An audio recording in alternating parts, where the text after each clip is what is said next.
Bonjour très chers téléspectateurs, partout où vous nous suivez, que ce soit ici au Congo ou en dehors du Congo. Nous voici aujourd'hui avec un seul thème que nous allons débattre. Le titre c'est « Le ministère de l'Intérieur déstabilise-t-il les partis politiques ?» Ça c'est notre titre ou notre thème que nous allons débattre tout à l'heure. Cas du parti politique lumumbiste unifié que dirige le fils digne du pays, le secrétaire général Godefroid Mayobo et chef du parti.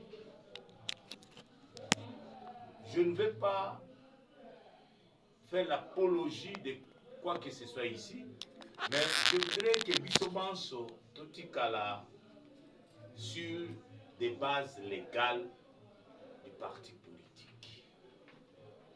Ministère de l'Intérieur ezali na mitindo to na obligation ya respecter mibeko oyo ezali régir fonctionnement ya parti politique. Secrétaire général, le chef du parti Godefroid Mayobo a convoqué matinée et samedi outi koleka mpona maesalamaki na siège ya parti oyo mikolo elekaki. Secrétaire permanent adjoint oyo akendeki na siège ya parti mpona kokende kotia mubulu ekoti penza ekoti, alors que ye na secrétaire permanent baza lokola titulaire na adjoint baélire bango nyonso sur la même liste na congrès oyo elekaki. Alors ce dernier ou cette dernière secrétaire général adjointe oyo ya Palou, qui est censé de protéger les insignes du parti, qui est censé de protéger le parti politique, à quel plus loin tentative de déstabilisation du parti. Soutenu par qui? Nous ne savons pas. Pourquoi afficher une telle attitude, même si on devait tenir un congrès pour remplacer Bateau géré par Lelo? Mais elle est dedans. Elle est parmi Bateau pour remplacer ou maintenir. Mais pourquoi toi tu vas aller seul sans même l'aval de ton chef et puis un dimanche pour semer un désordre au sein du parti? Maintenant, boyebi bino banso bato bakengelaka soki bamoni yo ye na mubulu na désordre baotia yo maboko, batiali maboko basimbani ndenge basimbanaki, bakei na justice. Secrétaire général adjoint akei na justice. Akei na justice wapi? Je crois na la police de Pékin.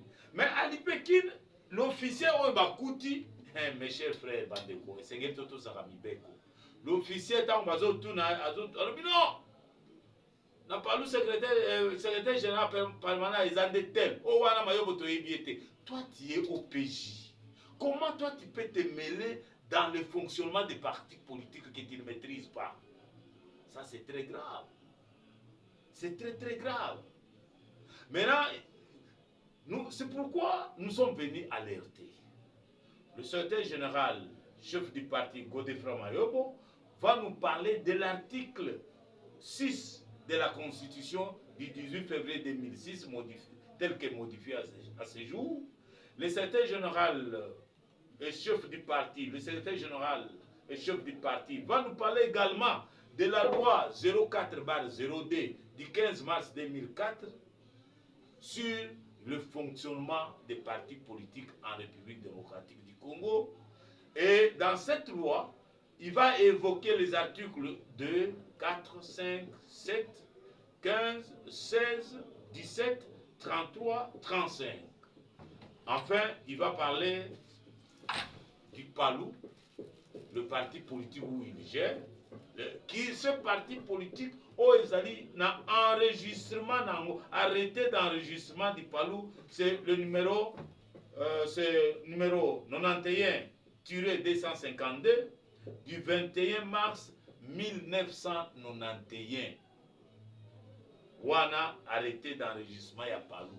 bien avant, le Palu existait depuis 1964, mais il fallait toujours renouveler les choses. C'est comme ça qu'en 1991, le ministère de l'Intérieur a obligé à tous les partis de renouveler leurs enregistrements.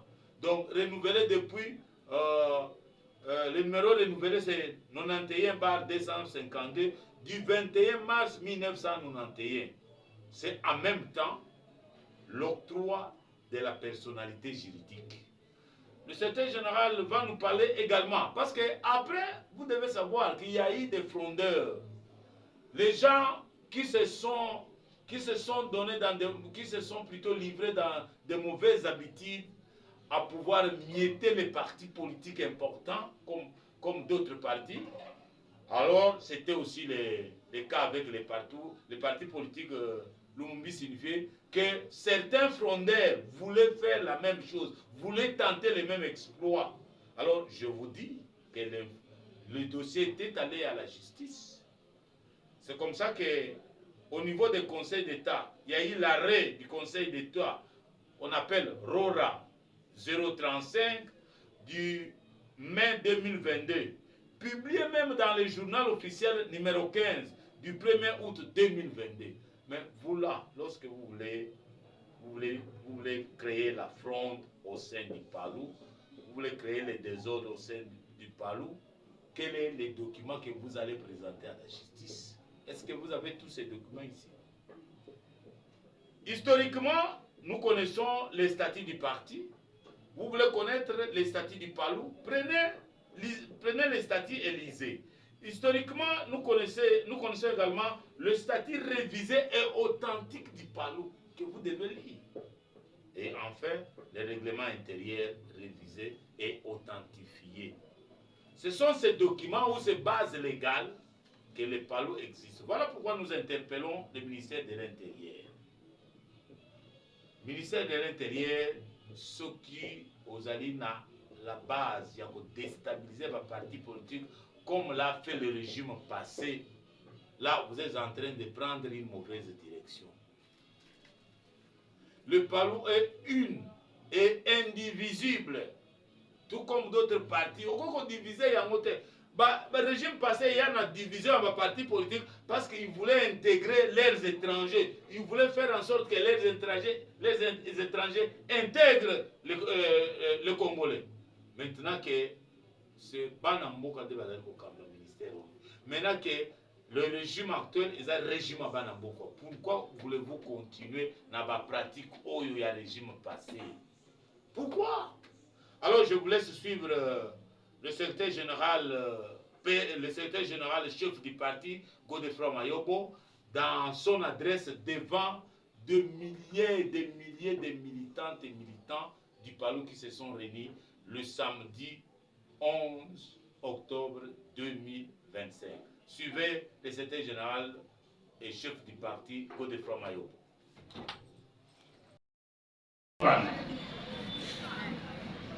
Mokonzi alobi tovanda.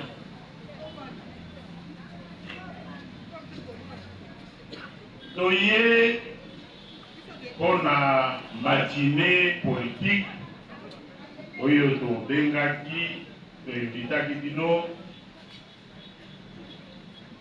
Matinée na biso ezaka toujours na justification mais pona kobandango topesaka nano mbote ndenge topesaka d'habitude botelema s'il vous plaît.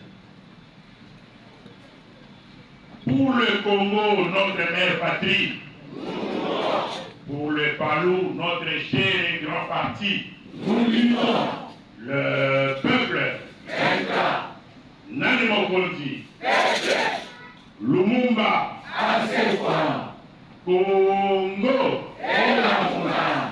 Palu, Gizenga, immortel, Gizenga, immortel, Gizenga, immortel, immortel, immortel. Son œuvre et sa pensée ne disparaîtront jamais. Merci, Obanga. Tozopesa mbote nanu abapandisa ngoyo batondi awa aye po batikaka biso te ce qui est pas na biso, faut balanda biso, faut bayoka bamomoko, et puis, bapanda sango na ndenge et sengeli. Merci mingi, les chevaliers de la plume, ndenge boye.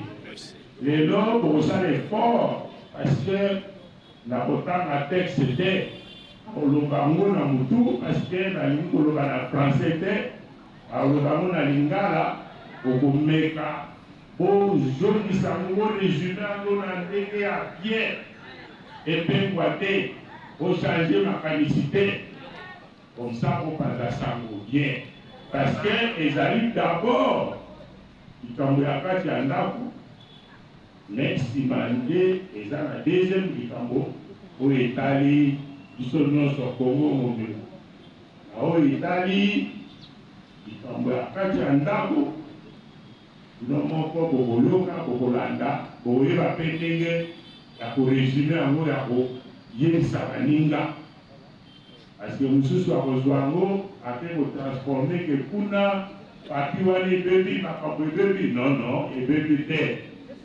bokoyoka bino moko bana palu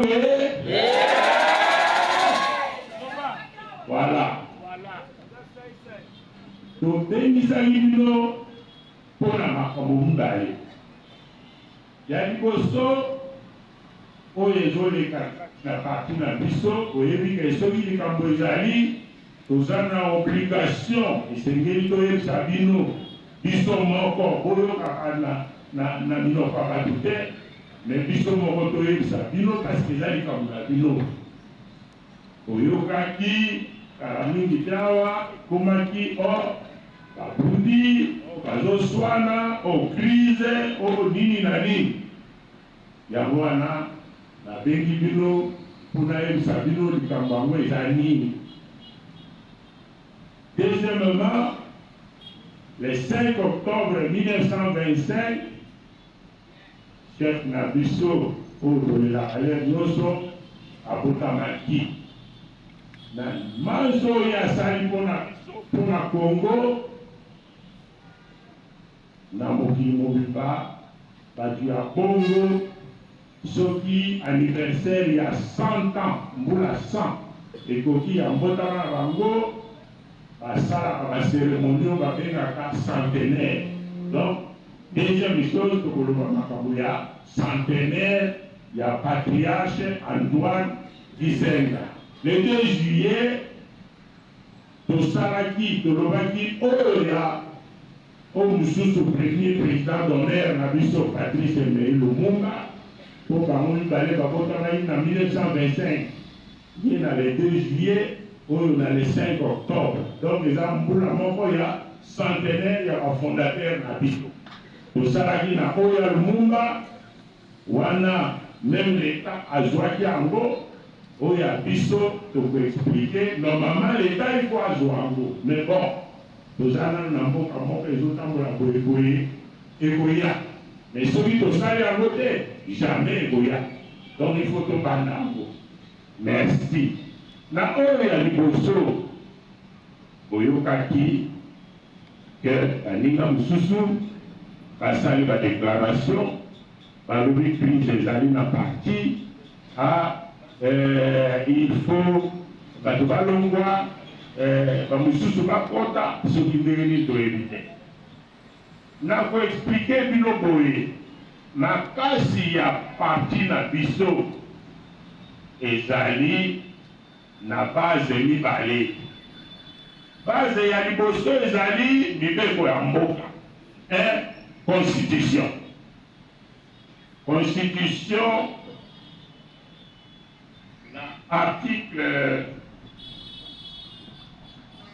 6 yango nde ezopermettre ke na Congo na biso parti ezala moko te baparti ezala ebele librement pourvu ke batosa mibeko arespecte makambo nyonso ya l'État. Donc article 6 ya constitution soki batuni bino palu bozo existe en fonction ya nini? En fonction ya constitution. Deuxièmement, ezali na mobeko moko 04/002 ya le 15 mars 2004 portant organisation et fonctionnement des partis politiques en République démocratique du Congo. Loi wana baparti nyonso esengeli batosango parce que yango nde ezodéfinir baparti ezoyebisa bango ndenge nini bakotambola. Article 2 ya loi wana elobi nini? Elobi, au terme de la présente loi, il faut entendre par parti politique une association de personnes physiques de nationalité congolaise qui partagent la même idéologie et le même projet de société en vue de conquérir et exercer démocratiquement et pacifiquement le pouvoir d'État. Voilà. Donc, association, il y a Congolais librement, en Nicolo, pour conquérir le pouvoir et pour exercer en mode démocratiquement. Article 4 et lobby, les partis politiques constitués conformément à la présente loi sont dotés de la personnalité juridique. Donc, les autorités civiles et militaires leur assurent assistance et protection chaque fois qu'il y a besoin. Donc, parti Nabiso, ils allaient conformément à la loi et ils ont le pouvoir d'État pour exercer en gros. Ils allaient constituer selon le niveau qu'ils allaient avoir et l'autorité civile, non militaire, leur assure et c'est lui qui va protéger en gros leur nyonso en besoin. Article 5. Dans leur création, bien, organisation et fonctionnement, les partis politiques veillent à leur caractère national. Il faut être à la nationale. Parti à côté de Moka, il faut être à la nationale.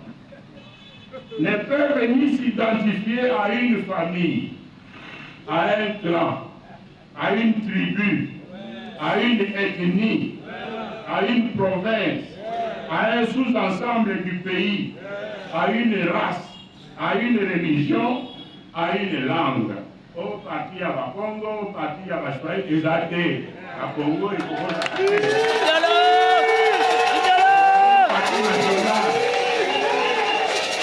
ni à un sexe, au parti à Bassi, au parti à Bibali, non. Ou à une quelconque origine, non. Baoutaki Lola, Baoutaki Lifelo, non. Wanate. Ni instituer toute discrimination fondée sur les éléments ci-dessus. Vous savez, les éléments wana totangite, atia mona kati ya parti na ye à lobby, oyo et pour distinguer les membres. C'est interdit par la loi. C'est interdit.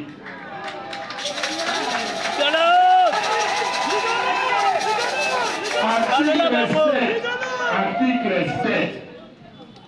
Aucun parti ne peut adopter la dénomination, les sigles, les symboles et autres insignes distinctifs d'un autre parti politique déjà enregistré par l'autorité publique compétente sous peine de sanctions prévues par la présente loi. Parti Moko Congo, Moko. Parti Nibale Congo Zara Congo Moko.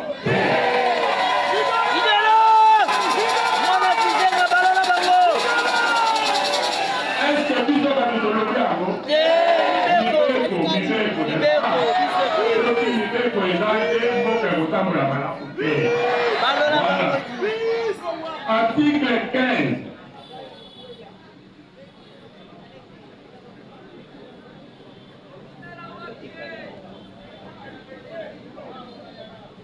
Article 15. Pardon. Il est tout supporté, tout déroulé. Article 15. L'arrêté d'enregistrement des récépissés délivrés par le ministère de l'Intérieur l'arrêt de la Cour suprême de justice est la preuve du dépôt au greffe en porte de plein droit reconnaissance officielle et octroi de la personnalité juridique. Ce qui vous arrêté d'enregistrement, vous personnalité juridique. Nakolakisa bino ya biso 252 par 91 du mois de mars 1991.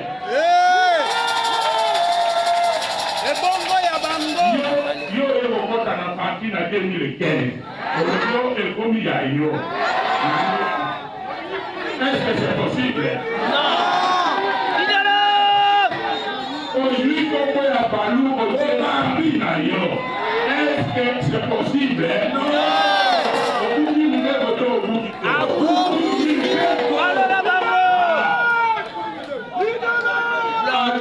Ministre intérieur va soutenir yo. Ata autorité politique manque à soutenir yo. Et vous allez au Bouki, est-ce que ça va valable?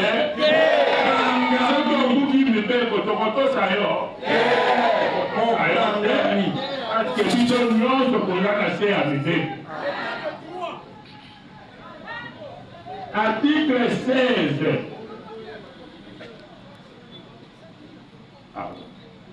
Patience, hein? Avant que nous disions, alors il va dire Osana nous. D'accord, merci. Indépendamment de leur publication au journal officiel, pas publié, les statuts d'un parti politique enregistré conformément à la loi sont opposables aux tiers, y compris à l'État.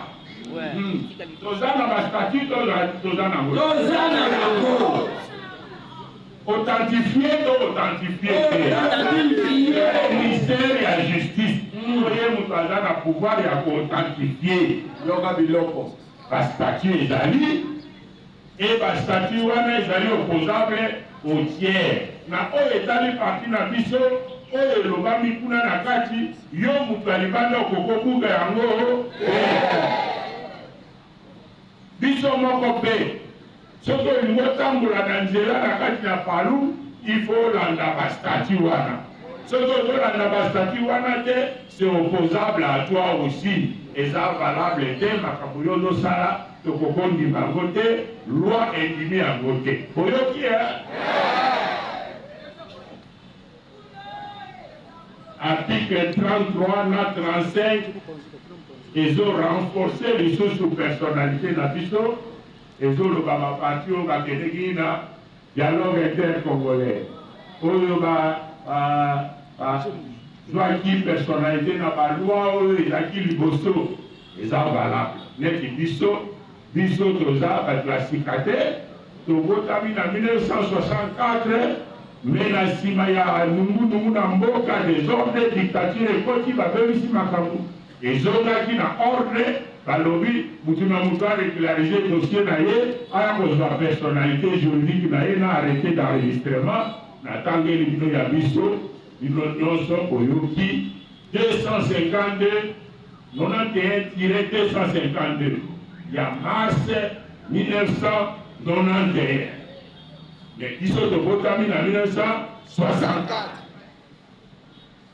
toyokani soki mutu atuni bino boza banani bozo exister en fonction ya eloko nini tozo exister en fonction ya constitution ya loi sur les partis na article nango na arrêté d'enregistrement 91-252 eloko asuka oyo ekopesa biso makasi lelo tokoti deuxième congrès tosilisi tozali mikanda normalement il faut informer ministère ya intérieur baministre ya intérieur ya lere wana baboyi kozwa acte tokenda bango na tribunal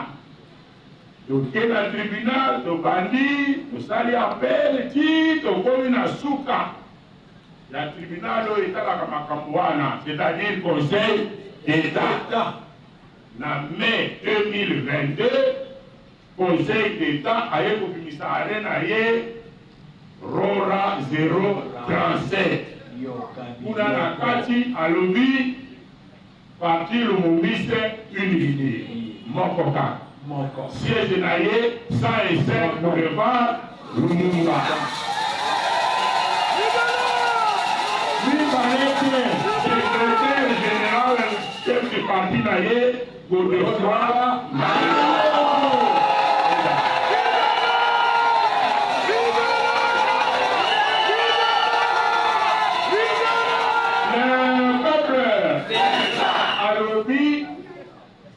chef de nyonso na mboka esengeli batosango bapiblie yango baexekute bon yo mutu soki okoyi koexekute mibeko ekomi mibeko sikoyo oza toujours na tort fin de fait eleka mbula moko mibale 10 20 un siècle okozala toujours na tort parce que mibeko ekosapplike toujours voilà biloko ya loi oyo epesi makasi na palu mpo aexiste.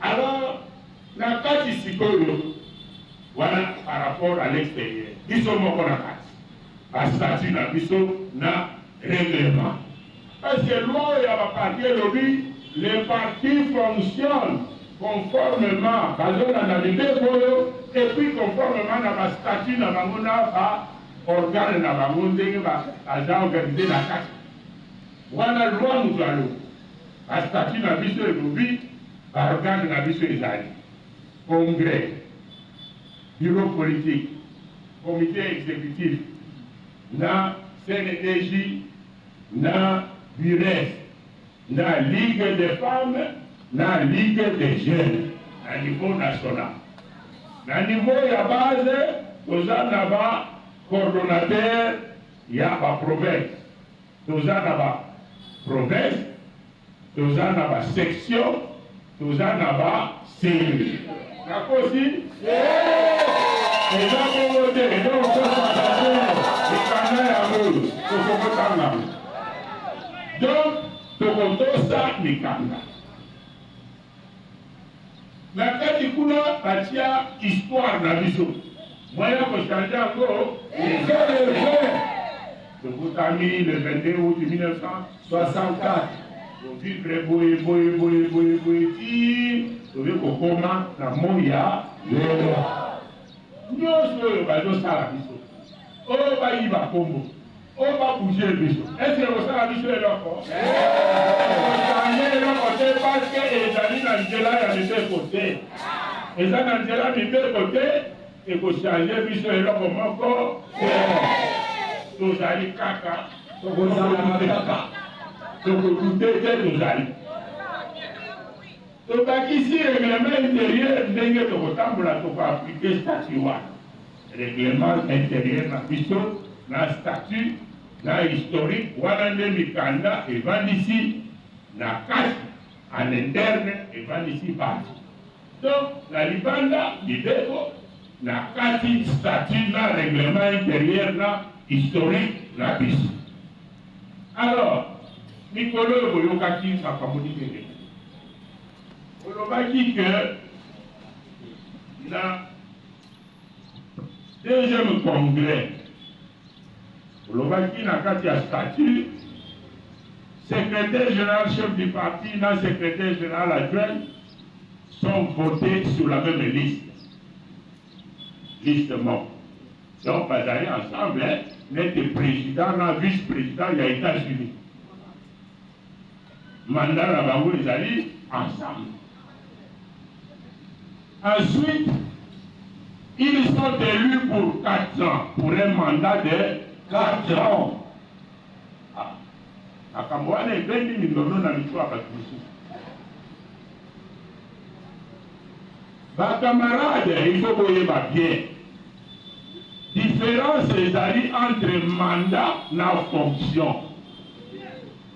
Mandat ezalaka durée oyo organe oyo apesaka bokonzi apesi oyo exercer fonction. normalement. Mais fonction, c'est-à-dire, misala ou ekosala pour organisation et tamboula. Au qui peut exercer normalement selon mandat, ou bien de manière exceptionnelle. Exceptionnelle, ce n'est pas que vous savez coup d'État, non. Exceptionnel, c'est que à circonstance vous et ça dit que moyen de ceux qui s'en a fait un mandat exact, nous sommes obligés de continuer si nous avons un mandat wana mususu. Parce que texte et lobby, mandat n'a pas il y a secrétaire général chef du parti, le secrétaire général adjoint. Mandat n'a pas il y a bureau politique. Okozwango kakana congrès et si comme mususu il faut ozwango kakana congrès. Le congrès est limité parce que le peuple est le bon. Yo komo que nous doit pouvoir et pas mususu te oyo le bio na jiango na commis secrétaire général chef du parti secrétaire général adjoint. Non, il faut congrès. Ah na commis membre de la bureau politique na bino non. Il faut qu'un congrès et j'arrive à mandat électif. De manière normale, donc, le Hollanda, mandat duré au congrès à fixé, statut est fixé. Mais ceux qui mandat wana est sili, même organiser congrès, au Congo, que faute, il y a tel, à Boïgo, ça la congrès. L'avocat de fonction, parce que l'organisation, parti et confidé, n'a mis sur l'État, n'a mis sur le monde, n'a mis sur le peuple, vous n'avez pas les droits à l'organisation organisation parce que le mandat n'a est civil. Non, ce n'est pas vrai. Il faut continuer Moussala, tout le plus rapidement que possible, congrès et salement, les mandats doivent être pris dans la forme identique. Avant Bino Bazwaki na congrès, Bakoya Simana Bino Bakozwape na congrès. Alors, Biso, le Sagi congrès du 21 août au 27 août 2021. 4 ans évoqués dans le 27 août 2025. C'est vrai. Mandat il y a 4 ans évoqué. Mais ce parti est couffé. Et c'est le tambolato et tambolaté. Et que nous, quand on a congrès à Bokufa, il fait à la vivante. Et puis, nous avons la responsabilité vous ne pouvez pas disparaître de vos kiwi pour voir qu'il y a le mitotiki, donc la biso, allez, nous allons débrouiller. Non, ça c'est impossible, ça ne se fait pas. Par exemple, les gens est belé, tous dans le pays, tous dans la constitution, voilà. Celui de Tanguy, mandat à président et pas la biso, vous avez combien 5 ans. Mais dans 5 ans, on a élection et ça a été. Parce qu'il y a une élection. À ça, la vanille. Président de Ouaka, accueilli à Tifimbo Kaka, à Kiminaye. Comme ça, non, président Ifan Lomwa a dit qu'à premier ministre Yann Nomaki a continué. Est-ce que ça va bon? Ça va, monsieur Balogo. Si vous avez mais ils sont morts à la partie paysanne, non? Tu peux si mandat dans le procès à titre exceptionnel 1 an ou 2 ans. 2 ans au monde électif, mais de sa élection des procès à l'eau saladini, à continuer. Parce qu'à Gogo, quoi, à province, Bongo, tu peux me la soukawana. Tu peux me le canis. D'où sont les ressources de la mission de cotisation? Ordinaire na extraordinaire. Totier nyonso. Tobimisi na batembre. Na bacarnet reçu. Tosali na oyo. Et le monde individuel est commis à l'organe. Tobengango opération spéciale décollage. c'est comité exécutif, 600 $ par mois. Bureau politique, 300 $ par mois. Ainsi de suite. Province Nyoso, 100 $ par mois. En 2022, 100 $ par mois. Nous avons 600 et quelque chose province. Et il y a ça combien? 60 000 $ par mois, n'est-ce pas? Les lots, 22 jusqu'à 25, 3 ans, fois 12, ça fait 36. 36 fois 60 000. Mais le collègue qui est 1 million de. Mais le total congrès de. Est-ce que va faire ça qui a beau? La pécité, faut qu'il y en a. Voilà. Alors, il faut qu'il y ait chef. Mais il faut qu'il y ait chef. Chef, Moussala n'est au Kanissa. Donc, ça, l'astuce, pour tous les moyens. À Sali, le Bolanite. Il faut qu'il y ait. Voilà. Mais tu peux dire que tu as inventé les sous-moussous. Si tu as Moussala, tout ça, la Moussala, dans le groupe, est quota. Comme ça, tu dois avoir moyen. Parce que nous n'avons comme source de revenus que les cotisations, les dons. Est-ce que tout est dans la obligatoire? Tu es dans la compensation. Mais si nous avons allé, nous avons payé les legs. Il y a Koufi, à qui quel monsieur est là.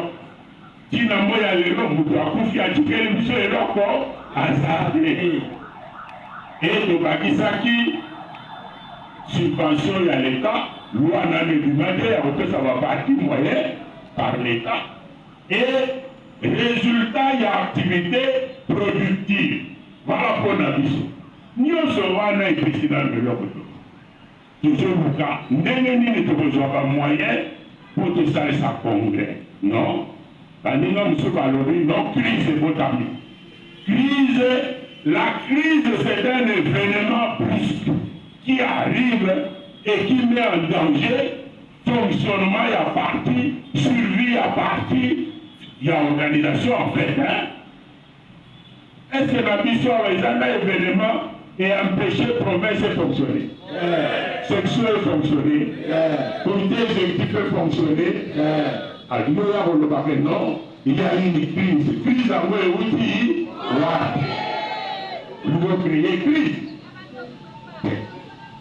Nous devons créer crise des dates. Vous avez tout sur là. Non. La Tindiki SGA, comme elle a Mukanda, Boya Makamurana, Boya Pelokutana Mosur, Abou. Ngai na lingina pesa merci na militaire na salabu alobi et pour pesa bien parce qu'une semaine avant na konaki bazo soit à réseaux sociaux pour na likamboana et pesa bien responsable ya ba activité à partir na plutôt ba activité à partir et Zali secrétaire général chef du parti organisateur ya ba activité na siège à partir. D'après la texte de la mission, ils allaient secrétaire permanent. Non. De l'hôpital. Au Salabongote, Salamoussala n'a pas organisation. Parce que là, c'est mieux contrôlable. Salamoussala n'a, disons que Salamoussala n'a matinée, que nous allons mieux organiser. Comme ça, il y a un message là.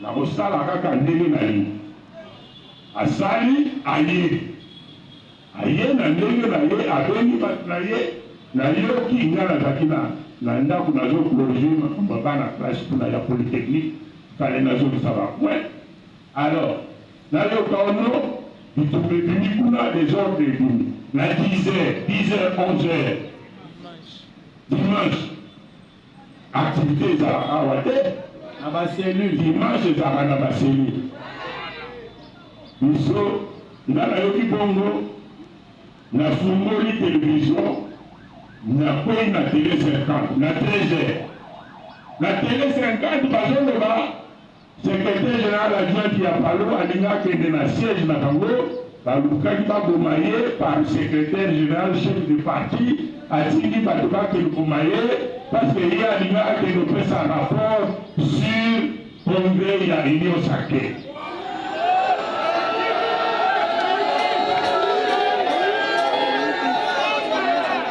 comprendre comment la benga qui tokutana à limiter. Na proposé au salaire l'activité dans la cadre réglementaire à limiter.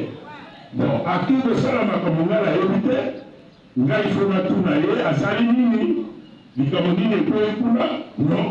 Et par où qui on aille, mais allez contre les rapports, il y a congrès, il y a union sacrée, et c'est là que tu n'as pas puisque tu n'as pas mais alima pesa biso rapport et puis ebebi bitumba ebimi ngana lebipi nazo comprendre te balobo ngana lukana buma secrétaire général adjoint ngana vandi na bino na bandi politique na université avant mokoto aya osala makambo na ye biso tobandi okokisa ye nasi mais le na ye kondima na 90 na bandi na bino nazalaki na lisangani na zongi na bandi na yolo nasengi na yolo nake na ngaba nake matete na vani na bino chef abengi ngai epai na ye secrétaire permanent adjoint porte-parole tambisa bango sala bamanifestation contre les dictatures tokei tozongi babwaki bamodele babeti basali boye estce nasi natinda bino botouche militant moko ya parti nasi natinda bino ke borégler problème na parti na bitumba muna oya osala yango kaka sikoyo nakomi na age oyo age ya sagesse oyo batakalmaka makambo nyonso nde lele na kotinda bino bokomisa makambo na bitumba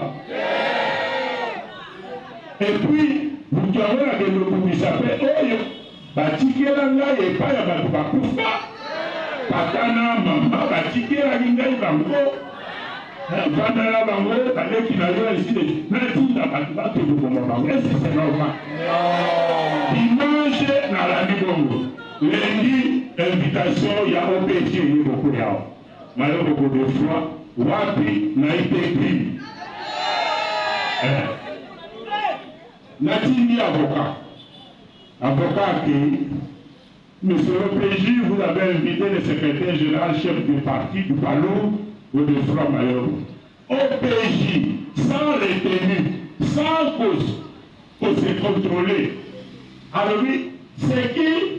Mais nous ici, on ne les connaît pas comme secrétaire général chef du parti, à Watoyebi Mazenga. Suspect qu'on suspecté. Suspect. Comment OPJ, policier, en politique, on a déjà Mokonzia parti. Nous, on a gagné les Bimawa. Il y a des en côté. Est-ce que quelqu'un est censé ignorer la loi? Quelqu'un est censé, au rôle à 037, va publier un journal officiel. Ce que les gens va publier dans le journal officiel. On a le à voter. Voilà. Donc, nous avons dit déjà la convocation est liée. Le roi de l'hôpital, il a suspect pour appliquer la procédure judiciaire et le moyen au PJ parce que l'intention n'a pas été yaka na ye agent c'est donc après chef wa ida mazel alors il yaka na ye sinon ngala renseignement na ko kamisa ye akoyeba oyo constat mutamba ye ba tala na o PJ amden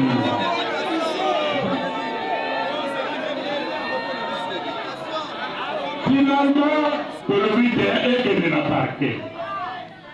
La parquet a bombé, va bénir en gros, n'a évité une semaine après la Chindagité, pour le chaos, la Chindi n'a maté. Parquet général, il y a maté. Tout le monde là, va éviter ici. Pour le paix, au lieu d'inviter Ngaï Moukaliboso, n'a pas invité secrétaire permanent.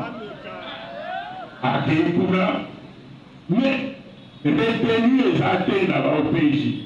On va arrêter beaucoup de gens. Même Mayobola, il va. Et qu'est-ce que ça veut dire, Badouri? Likamouni. Suspect ou suspecté? Mais biso, Toto, ça va toujours justice. Donc, tu n'as pas y l'élo, tu as l'inano, Olanda, côté la justice. Nous ne pouvons pas ça. Nous avons dit que balobi justice akata d'abord tozozela justice akokata. Mais entre-temps babengi permanent bayebe bakisa lisusu toyoka uno auditorat militaire. Est-ce que balikambo wana militaire eza kuna na kati toyebi nanu te babengi mpe na auditorat militaire. Biso tozali toyembi awa eya elini eya ekongo tozali awa mutu mpe akokimisa biso bino bozali justice ya mboka bosala mosala malamu bodistribue justice malamu. Mais soki bosali malamu te bokanisi bokokangisa biso bokokimisa biso biso tokokima te tokolanda vérité. Donc likambo ekomi wana mais pendant la semaine là toyokana depuis procès moko na moninga na ye mosusu basali déclaration. Nous sommes derrière la SIA contre le secrétaire général chef du parti à Longwa. Voilà. Est-ce qu'elle a prévu dans le canal à M. le procès par la secrétaire général chef du parti? Pour la lobby, Bango va suivre le pouvoir la secrétaire général chef du parti. Quelque temps après, tout le canon, n'a chicapa. Bombashi na procès bombashi na mususu wana kaka discours ndenge moko na nsima toyoka na loja procès moko na soki nani mususu kaka message yango wana bameki na kindu ayebisi biso toyebisi ye mais est ce que eza na pouvoir na bino eza na droit ano balobi baotindela biso batike mpo tokende congrès. Mais congrès a été défini dans le canal à Bissau. Ce sont des instances nationales, plus les procès, 600 seraient combien, plus les chefs de section, 1000 seraient combien. Concrètement, est-ce que pour organiser le congrès, c'est un problème au État de Makanishi? Tout de suite au Sarango. Problème c'est logistique, parce qu'il faut que vous ticket. Il faut que vous voulez chambre et hôtel. Il faut qu'on laisse aller, il faut que nous avons papier, il faut que nous avons la logistique. Mais mongo totali awa mongo tozana ngote. Mutu aboyi pe congrès azate. Mutu alobi pe que na bakisi mandat azate. Toza à titre exceptionnel, tozo gérer parti oyo esengeli kufate parce que la fonction continue. Même si le mandat est terminé, tant que nous soit rejoint à Zate. Est-ce que vous avez des responsabilités? Mais là, vous avez chef Nabino Abungi, Aboyi Naye, Aboya le société. Donc nous sommes dans le cimetière de la Misengate. Donc nous nous battons à trahir à Kimi Naye. Alors, vous voyez, ce n'est pas normal. Biso tosu tokata seleka tokotika ye te mosala oyo ye na lumumba bakanaki basala mpona kongo oyo bango bakufi batikeli biso tokokontinue yango ti tokosala yango.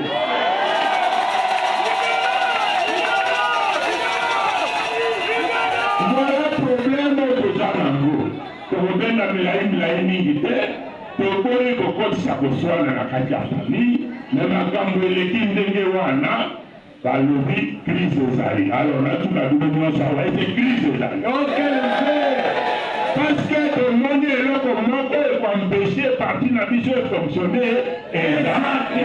Donc crise ezali, eza baproblème logistique na banini et c'est tout.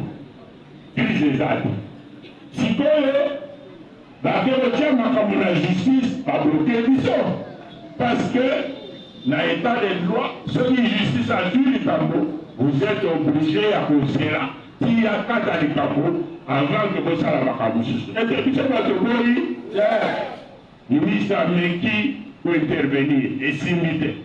Bamouchi, si n'a pas Meki pour intervenir et s'imiter. Alors, oui, pour tout à l'heure, bon, est-ce que na kati ya famille ata bokuti boswani balobaka bongo tokutana lisusu te, c'est-à-dire okomi famille. Donc soki okomi famille etali yo moko nyonso likoya na motu ya nani ya yo moko. Merci chef Melana Noua Mayolo. Allons-y avec